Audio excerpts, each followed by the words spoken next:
I'm going to Punjabi డాబా. తిరుపతిలో food పెద్దగా బాగుండదు, అందుకని చెప్పి పంజాబీ డాబాకు పిలిచిపోతానా మా ఫ్రెండ్స్ ని. హాయ్ చెప్పన్నా. అది రూట్ చూపిస్తా. కడప రూట్కి వచ్చే రూట్ లో ఉంటది డాబా, లెఫ్ట్ సైడ్ సూపర్ ఉంటది. దాంట్లో తిరుపతి నుంచి కరకంబాడి రూట్ కు వెళ్తే కడప తాడపత్రి రూట్ ఒకటే రూట్ స్ట్రైట్ ఉంటది డాబా, సూపర్ ఉంటది. దాంట్లో రెస్టారెంట్ తినేకి బ్రహ్మాండంగా ఉంటది. రోటీ గీటి తక్కువ ప్రైస్ లోనే మంచిగా ఉంటది ఫుడ్. ఎప్పుడైనా ట్రై చేయండి తప్పకుండా. తిరుపతిలో ఫుడ్ పెద్దగా బాగుండదు, అంతా ఇక్కడ మంచిగా ఉంటది. నీకు ఆ లొకేషన్ పెడతా ఇప్పుడు, మీరు ఎప్పుడైనా ట్రై చేయండి ఇక్కడ ఒకసారి. ఓకే, డాబాలో పార్టీస్ అనేది అన్న లవర్ లేసిపోయిందని చెప్పి హ్యాపీతో పార్టీస్తాడు.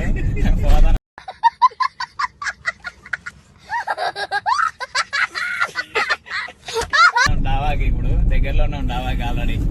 ఆ డాబాకు పోయే రూట్ అనమాట.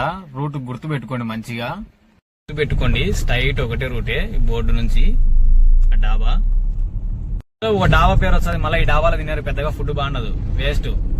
పంజాబ్ రెస్టారెంట్ చూడండి, ఇదే నేను చెప్పిన డాబా. లోపలికి వెళ్దాం. ఇదంతా లోపల బాగుంటుంది, చెట్లు గిట్లు అన్నీ. ఇది ఎంట్రన్స్. రోటీ చికెన్ కర్రీ.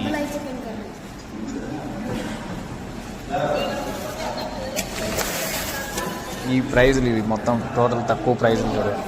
మెనూ కార్డు గుర్తుపెట్టుకోండి, వచ్చేయండి ఇక్కడికి. ఓకే, మరొక కొత్త వీడియోతో మీకు లోపలికి రాగానే ఏసీ కావాలంటే ఏసీ, నాన్ ఏసీ కావాలంటే నాన్ ఏసీలో కూర్చొని తినేయచ్చు. బిల్ ఏం పెద్దగా ఉండదు. నాన్ వెజ్ ఫుడ్ కావాలంటే ఊరి బయటకు వచ్చేయండి. తిరుపతి నుంచి ఫుడ్ మంచిగా ఉంటుంది. Okay bye, please subscribe.